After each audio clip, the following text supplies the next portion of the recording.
옆에 분들 보면서 인사하겠습니다. 잘 나오셨습니다. 잘 나오셨습니다. 네, 성도님은 예수님 닮으셨습니다. 네, 네. 오늘 예수님 닮으신 귀한 분들과 함께 예배할 수 있음에 감사합니다. 계속해서 사도행전 말씀을 보고 있습니다. 지난주에 우리는 아테네에서 복음을 전하는 바울의 모습을 살펴보았습니다. 아테네라고 하는 매우 뛰어난 도시, 매우 멋진 도시에서 매우 지혜로운 사람들이 많은 그 도시에서 바울은 복음을 전했습니다. 이때 바울이 복음을 전하고 있는 이 바울의 상태가 어떠했을까? 많이 지쳐 있었던 것 같아요. 지금 바울 혼자 급히 배를 타고 도망을 했습니다.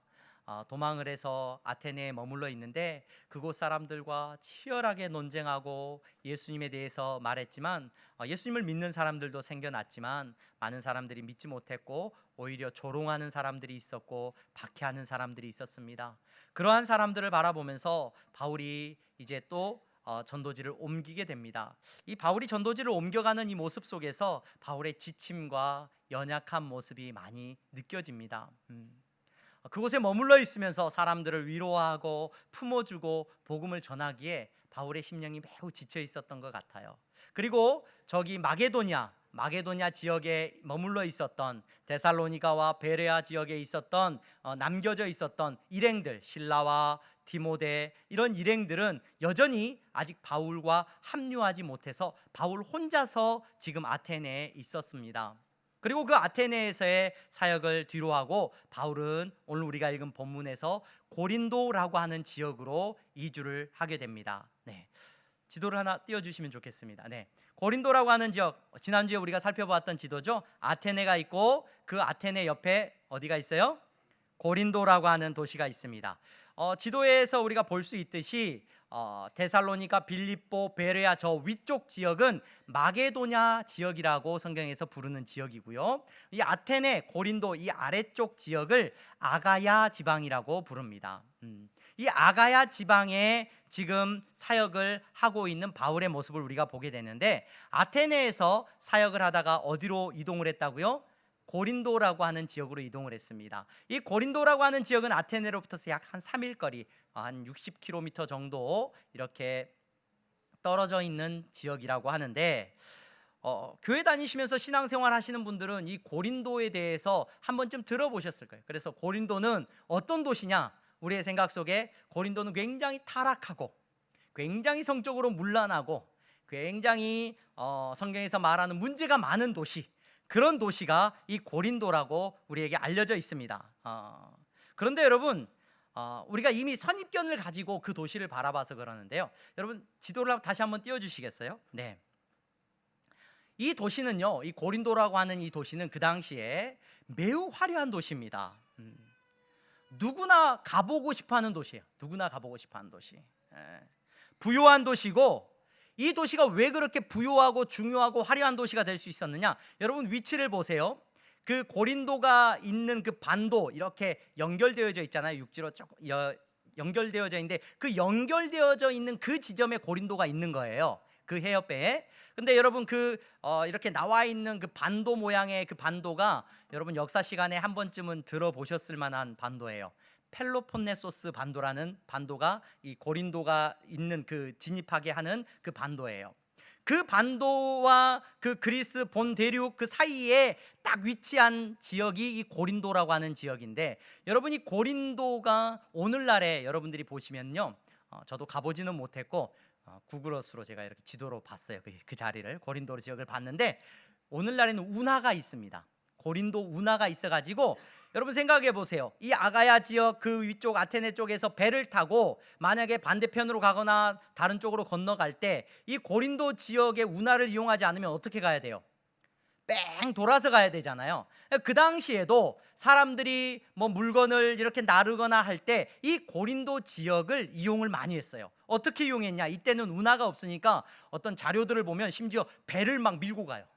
배를 밀 수 있는 장치를 만들어가지고 뭐 배를 사람들이 뭐 동물을 통해서 끌고 가기도 하고, 그 시대에는, 이 고린도 시대에는 이 고린도라고 하는 도시 양 옆에 큰 항구 도시 두 개가 있어요. 그래서 이쪽 항구 도시에서 짐을 내려가지고 육로로 빨리 옮겨가지고 저쪽 항구에서 배를 타고 또 옮기는 그와 같은 일들이 많이 일어났어요. 여러분, 지리적으로 굉장히 그 당시에 중요한 지역입니다. 그래서 이 도시는 그 시대에 매우 부유한 도시로 알려져 있어요. 손꼽는 부유한 도시 가운데 하나였어요.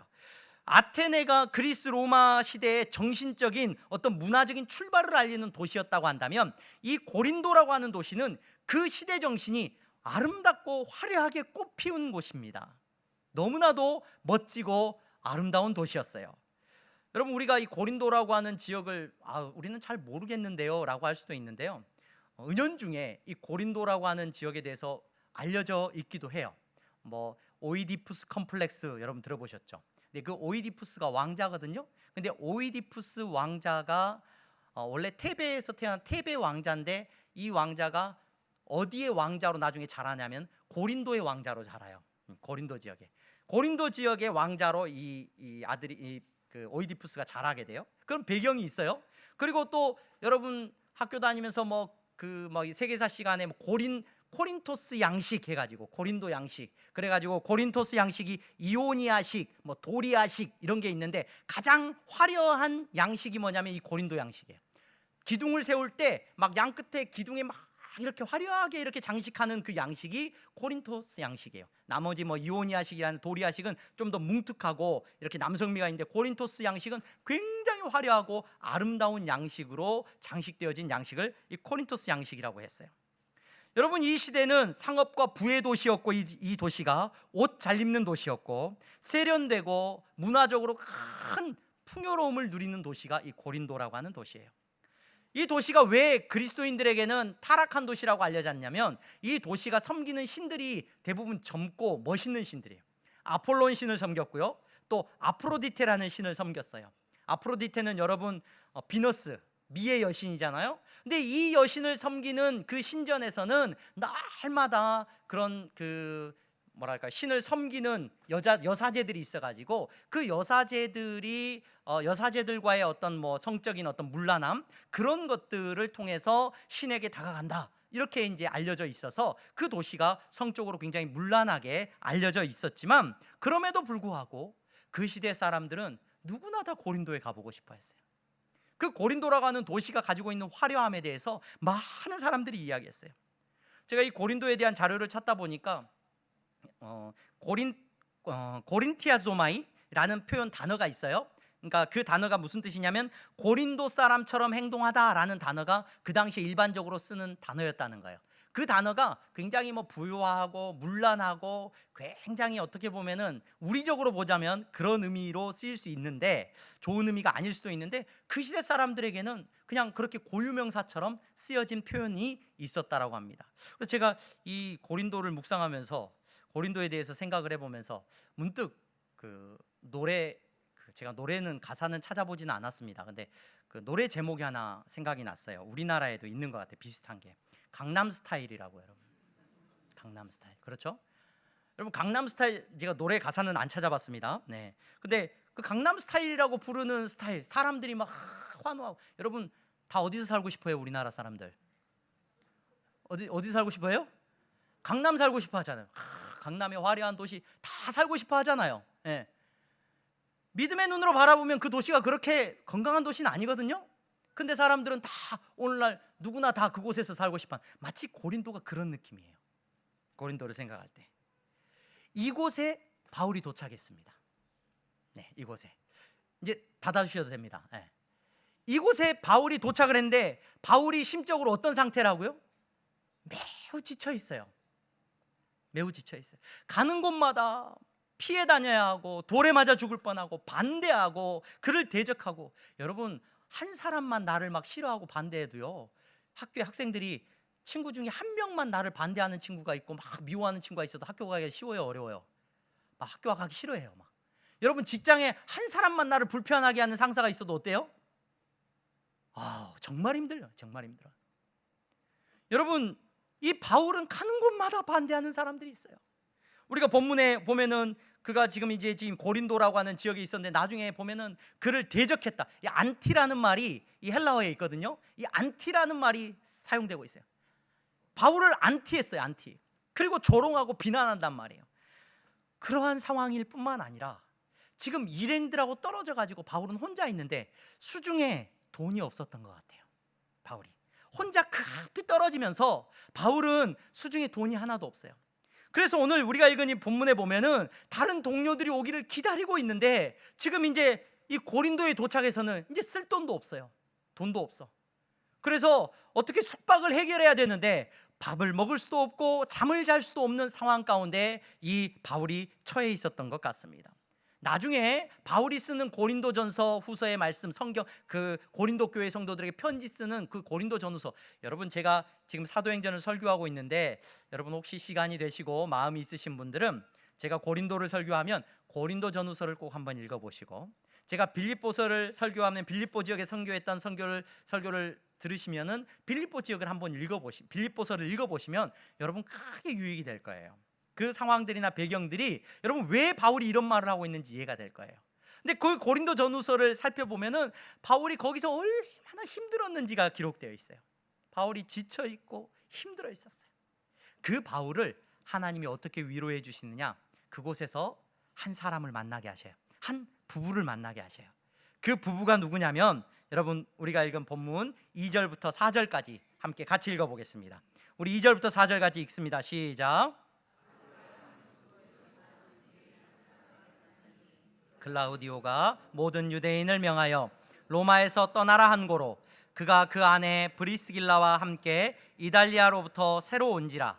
바울이 그들에게 가매 생업이 같으므로 함께 살며 일을 하니 그 생업은 천막을 만드는 것이더라. 안식일마다 바울이 회당에서 강론하고 유대인과 헬라인을 권면하니라. 아멘. 지금 이 상황이 어떤 상황이냐면요, 바울은 숙식을 해결할 돈도 없는 상황이었어요. 그래서 일을 해야 돼요. 여러분 바울이 자비량으로 선교했다, 바울은 일하면서 텐트를 만들면서 복음을 전했다, 이런 얘기 한 번쯤은 들어보셨을 거예요. 그래서 야, 오늘날에도 막 그런 어떤 멋있는 모습이 있어요. 여러분 바울이 자비량으로 선교하는 것은요, 이 고린도가 굉장히 특수한 경우예요. 고린도가 그럴 수밖에 없는 상황이었어요.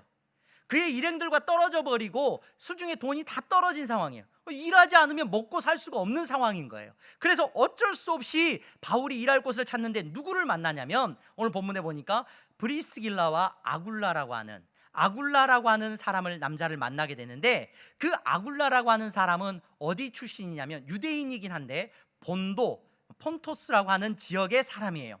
그 폰토스라고 하는 지역은 오늘날의 어디 지역이냐면 튀르키예 북쪽에 그 흑해라고 불리우는 큰, 오늘날 우크라이나가 전쟁을 막 하고 있잖아요. 흑해 위쪽에서. 근데 그 본도라고 하는 지역은 흑해 아래쪽에 튀르키예 북쪽 지역을 본도라고 해요. 사실 바울이 전도 여행을 2차 전도 여행을 하면서 그 지역을 전도할 계획이 있었어요. 그런데 하나님께서 마게도냐로 트셨잖아요. 그래서 이 고린도라고 하는 지역으로 왔는데 마침 이 어떤 사람이 아굴라라고 하는 사람을 만나게 돼요. 근데 이 아굴라라는 사람이 그 본도 출신인데 어디에서 결혼도 하고 살았냐면 로마라고 하는, 오늘 본문에는 이탈리아라고 되어 있죠. 그 로마, 이탈리아의 로마에서 이 사람이 살던 사람이에요. 근데 그 당시에 황제가 로마에 살고 있는 유대인들이 자꾸 기독교인들하고 충돌이 일어나고 시끄러웠어요. 그래서 너네 유대인들 다 로마에서 유대인들이 다 로마에서 추방되는 사건이 일어나요. 그게 주후 49년경에 일어난 사건인데, 그 사건의 때에 이 아굴라라고 하는 사람이 그곳에서부터 어디로 이사를 했냐면은 바로 오늘 이 고린도라고 하는 지역으로 이사를 한 거예요. 이 사람은 어떤 기술을 가지고 있었다라고 성경이 말을 해요? 텐트를 만드는. 그 당시에 텐트는 오늘날처럼 우리가 캠핑 가기 위한 텐트가 아니라, 그 당시에 텐트는 그 군인들이 많이 이용을 했었고요. 군인들이 또 뿐만 아니라 그 당시에는 그 그리스 로마의 문화권 안에서 큰, 우리나라 요즘처럼 그 올림픽 같은 그 시대에 큰 운동 경기들이 많이 열렸는데, 그 운동 경기가 열릴 때 이 텐트가 많이 필요했다고 합니다. 그래서 이 텐트 메이커들이 그 당시에 많이 있었고, 그래서 군인들을 대상으로 텐트를 팔았고, 또 그 당시에 이 고린도라고 하는 지역 주변에서도 큰 운동 경기들이 있었기 때문에 이 지역으로 와서 텐트를 만드는 일을 했던 것 같아요. 바울이 그들을 만났어요. 근데 이 사람들은 로마에서 이주했는데 많은 성경학자들이 오늘 우리가 읽은 본문 성경에는 나오지는 않지만 이 사람들은 이미 로마에서부터 예수님을 믿고 있었던 사람으로 알려져 있어요. 그래서 예수님을 믿었던 사람인데 이곳에 와서 바울을 만나게 된 거예요. 자, 바울이 어떻게 살게 됩니까? 이제 그들의 도움을 받아서 주중에는 뭐를 해요? 생업이 같음으로 함께 살며 일을 했어요. 거기에서 숙식을 해결받고 바울이 주중에는 열심히 텐트 만드는 일을 해요. 당시에 텐트는 가죽이나 아니면 염소 털들로 이렇게 텐트를 만들었다고 합니다. 그래서 그 텐트를 만들어서 주중에는 파는 일 가운데 바울이 동참하고 이제 안식일이 되면 하루는 바로 쉴 수 있어서 그 안식일에는 어떻게 해요? 그 고린도라고 하는 지역에 유대인들이 많이 있었어요. 유대인들이 돈에 되게 밝아요. 장사에 밝아요. 그래서 이 고린도라고 하는 지역에 틀림없이 유대인들이 많았을 거예요.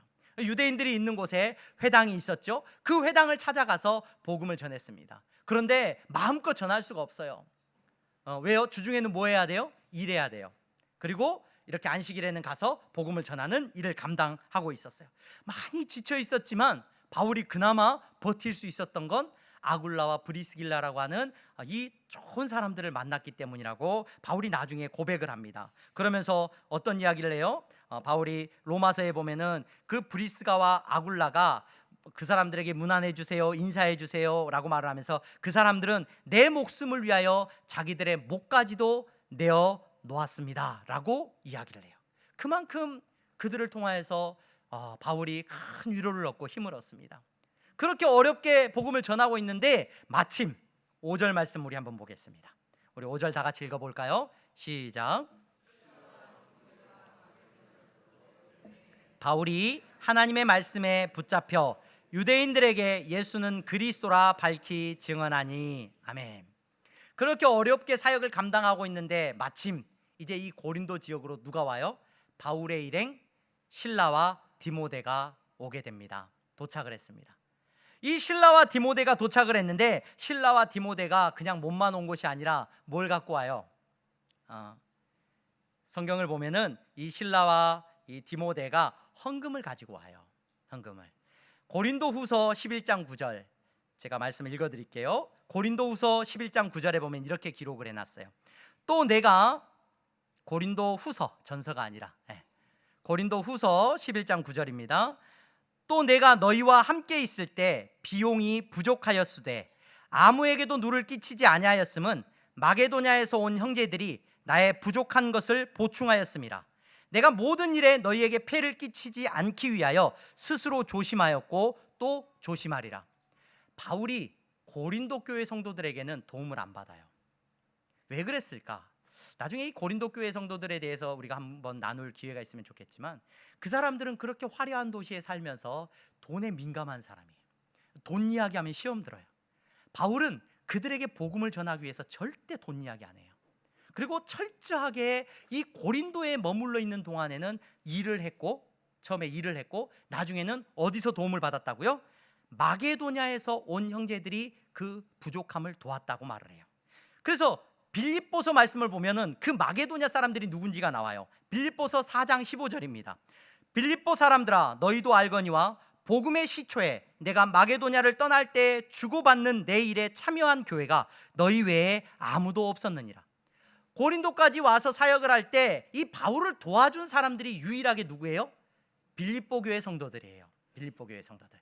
그들이 헌금하고 그들이 헌신해 가지고 바울과 그 일행이 전도를 계속할 수 있도록 도왔다는 겁니다. 그래서 실라와 디모데가 도착했을 때 바울은 큰 위로를 얻어요. 그리고 그 이후로는 이제 텐트 만드는 일을 잠시 내려놓습니다. 어떻게 우리는 알 수 있냐면 여러분 우리가 5절 말씀을 읽었는데 실라와 디모데가 마게도냐로부터 내려오매 바울이 하나님의 말씀에 붙잡혀라고 표현되어 있죠. 이게 그때까지는 하나님의 말씀에 붙잡힌 게 아니라 그냥 이렇게 그냥 자기 지성으로만 했나? 이게 아니라요. 여기 하나님의 말씀에 붙잡혀라는 이 표현이 쉬운 성경에 이렇게 번역이 되어 있어요. 제가 볼 때는 쉬운 성경 번역이 조금 더 우리에게 이해가 잘 되는 것 같아요. 제가 쉬운 성경 번역을 읽어드릴게요. 실라와 디모데가 마케도니아에서 내려오자 바울은 말씀 전하는 일에만 힘썼습니다. 이렇게 기록을 하고 있어요. 그들의 도움을 받아서 이제 주중에 일하는 데 힘쓰지 않고 바울이 열심으로 이제 사람들을 만나서 누구 얘기를 했어요? 예수님에 대해서 전도할 수 있는 여건이 된 거예요. 그렇게 전도할 수 있는 여건이 되었어요. 여러분, 바울이 지쳐있고 힘들어 있을 때 빌립보 교회 성도들을 통해서 위로를 받았습니다. 또 실라와 디모데를 통해서 힘을 얻었습니다. 아굴라와 브리스길라를 통해서 힘을 얻었습니다. 그래서 바울은 그 사역에 끝까지 하나님 앞에서 헌신할 수 있었다는 것을 우리는 알게 됩니다. 오늘 이 자리에 나오신 여러분, 우리는 교회를 통하여서 성도들을 서로 만나고 사귑니다. 우리의 만남과 사귐을 통해서 우리는 서로를 위하여서 헌신하고 위로하고 도움이 되고 힘이 되어야 될 줄로 믿습니다. 여러분, 우리가 함께 예배드리는 이 공동체 안에서 서로가 힘이 될 수 있다는 것은 당연한 일이고 하나님께서 주신 축복인 줄로 믿습니다. 어제 저녁에 설교를 준비하다가 막히는 부분이 있어서 저녁 9시쯤에 이제 교회를 여기저기 둘러보고 이제 주차장 쪽에 나와서 이렇게 산책을 하고 있는데 자전거를 탄 초등학생 3명이 막 이렇게 저희 교회 주차장을 막 돌아다니는 거예요. 그래서 너네들 여기 어떻게 왔니? 물어봤더니 한 친구가 우리 저희 여기 좀 있어도 되냐요. 그래서 자전거를 타면서 그래서 있어도 되는데 이 밤에 집에 가야지 왜 여기 있어? 그랬어요. 한 친구가 가출을 했대요. 가출을 해가지고 그 친구하고 지금 같이 있어줘야 된대요. 자기들이. 야, 의리 있다야. 그래. 왜 가출을 했는데? 그랬더니 그 친구가 보니까 친구들이 다 교회를 다녀요. 이제 셋 다 어디 교회 다니니 물어봤는데 교회를 다닌대. 그래서 왜 가출했는데? 그랬더니 자기가 토요일 날 아침에 학원을 다니는데 아침에 일어나가지고 학원을 갔다 왔대요. 그랬더니 엄마는 주무시고 계셨대. 엄마 주무시고 있었는데 자기가 학원을 갔다 왔더니 엄마가 이제 깨시더래. 그러더니 너 왜 학원 안 갔다 왔냐고 자기한테 화를 내더래. 자기가 막 항변을 했대. 학원 갔다 왔다고 막 이야기를 했는데 너 그런 소리 할 거면 집 나가 그랬대 엄마가. 그래서 짐 싸서 나왔대요. 그래, 안 들어간대. 그래서 하루 종일 뭐 했니? 그랬더니 친구들 이제 같이 그 가출에 동참한 친구들이 있었어. 2명이 이제 자기들이 그 친구들이 데리고 다니면서 어디 교회에 가서 라면도 얻어 먹고 보니까 그래서 나름 저녁이 됐는데 이제 자전거 타고 이제 그러고 있어요. 그래서 야, 너네들도 서로 위로가 된다 야. 가출해가지고 서로 위로가 되고 자기들이 의리 있게 같이 있어줘야 된대. 여러분, 바울도 지금 위로를 받았죠. 주변에 있는 사람들을 통해서 위로를 받았어요. 그렇게 해서 사역을 다시금 시작을 했는데 그 바울의 사역이 여러분 그래서 이제 힘을 얻고 열심히 고린도에서 사역을 할 수 있느냐? 그러지를 못해요. 곧 다시 좌절하게 됩니다. 왜 좌절하게 됐냐? 우리 5절 6절 말씀 한번 볼까요? 5절 6절 말씀 보면은 6절 말씀 보겠습니다. 6절 말씀 보시면은 같이 읽어보겠습니다. 시작. 그들이 대적하여 비방하거늘 바울이 옷을 털면서 이르되 너희 피가 너희 머리로 돌아갈 것이요 나는 깨끗하니라. 이후에는 이방인에게로 가리라 하고 거기서 옮겨 하나님을 경외하는 디도 유스도라 하는 사람의 집에 들어가니 그 집은 회당 옆이라. 사람들이 이제 전심으로 복음을 전하고 예수님에 대해서 전하고 있으니까 사람들이 이제 예수님을 막 믿게 되는 것이 아니라 오히려 그 전까지는 괜찮았는데 바울이 열심히 복음을 전하니까 안티하고 대적하고 그를 조롱하고 비방하기 시작했다는 거예요. 바울은 또 상처를 받습니다. 힘이 듭니다. 그래서 그 사람들 앞에서 옷을 털입니다. 그리고 나는 너희들에게 할 만큼 다 했다. 이제 나는 다른 곳으로 또 갈 거다. 이방인들에게 가겠다라고 말을 하면서 나오고 오히려 그 복음을 받아들였던 이방인의 집으로 옮겨가는데 그 옮겨가서 이제 그 위에 믿는 사람들이 몇 명 세워지긴 하지만 바울의 마음은 힘이 지쳐 있었어요. 그래서 이 고린도라고 하는 지역에서 오래 머물고자 하는 계획이 없었던 것 같아요. 그래서 그곳을 떠나려고 합니다. 근데 그 밤에 10절 말씀 보시기를 바랍니다. 9절 10절입니다. 우리 9절 10절 같이 읽습니다. 시작.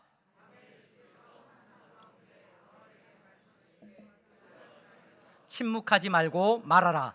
내가 너와 함께 있음에 어떤 사람도 너를 대적하여 해롭게 할 자가 없을 것이니 이는 이 성중에 내 백성이 많음이라 하시더라. 아멘.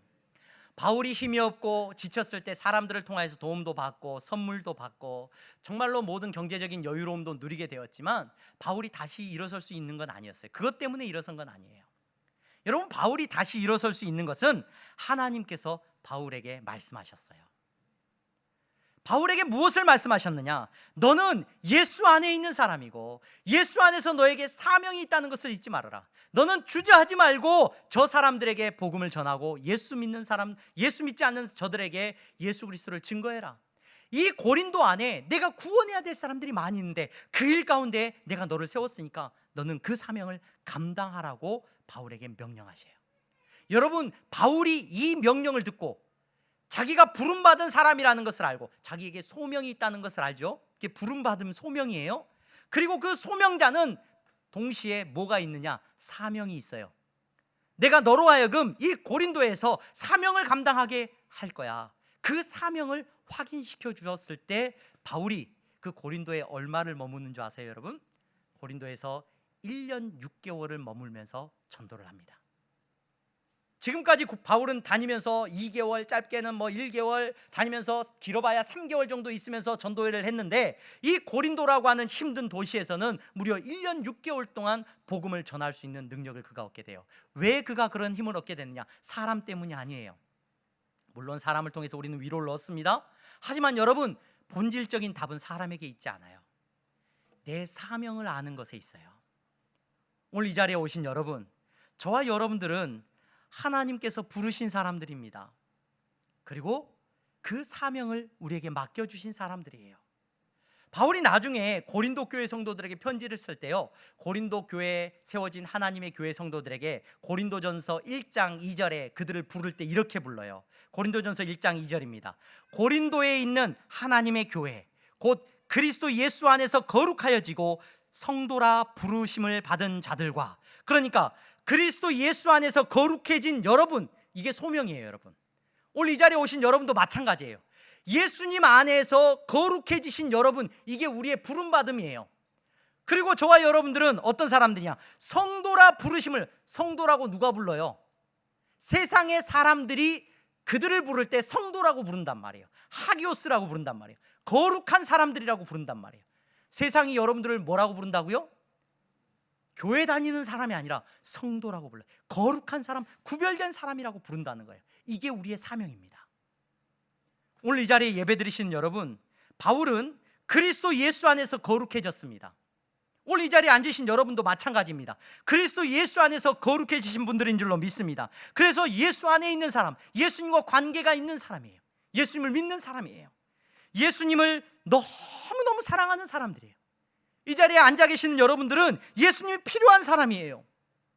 그 예수님을 붙들고 있는 사람이란 말이에요. 그 예수님으로 인하여서 거룩함을 입은 사람들이에요. 여러분들에게 사명이 주어졌습니다. 여러분들은 세상 가운데서 어떻게 살아라? 성도로 살라고 사명이 주어졌어요. 바울은 물론 특별한 사명이 있었습니다. 그곳에서 전도해야 되는 사명이 있었어요. 여러분 마찬가지입니다. 여러분 모두에게 하나님이 사명을 주셨어요. 성도로 사십시오. 세상과 구별된 성도로 사십시오. 세상과 구별된 성도로 산다는 것이 무엇입니까? 예수님이 너무 소중한 사람입니다. 여러분, 예수님의 뜻 안에서 예수님께서 구별된 삶을 살라고 요구하셨을 때, 나중에 고린도 교회 성도들에게 쓴 편지를 보면 그 고린도 교회 성도들에게 뭐라고 요구합니까? 여러분, 싸우지 마세요. 여러분 욕심 때문에 제발 패갈라서 싸우지 마세요. 우리 편, 내 편 싸우지 마세요. 이것이 거룩한 성도의 모습 아닙니까?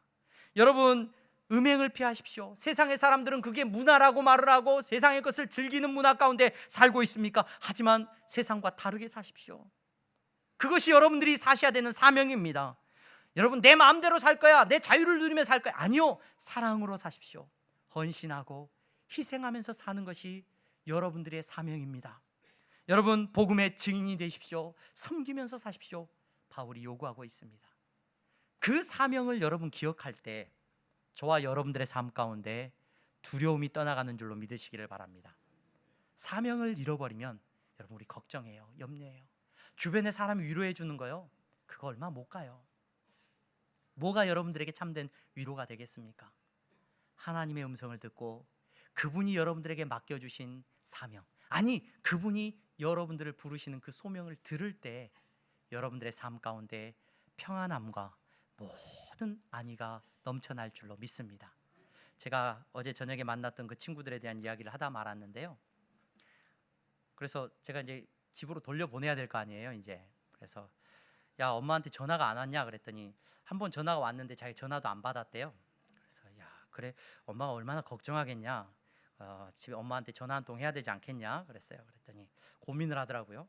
근데 마침 빗방울이 그때 몇 방울 떨어졌어요. 야, 비도 온다. 그때 얘가 이제 마음이 이제 급해졌어요. 그래가지고는 엄마한테 지금 전화를 한 통 해라. 목사님 여기 있을 테니까 내 앞에서 전화를 한 통 해. 그랬더니 고민을 하더니 전화기를 꺼내가지고 전화를 하더라고요. 여기 탁 스피커폰처럼 크게 해가지고 전화를 딱 했어요. 딱 전화를 했더니 전화를 딱 받았는데 엄마는 가출한지도 몰라. 응 아들 그래. 응 아들 그 말 한마디에 다 끝났어. 응 아들 언제 올 거야? 그랬더니 그 아들이 가출했다고 기껏 말했던 애가 엄마 지금 갈게 비 오는 것 같아.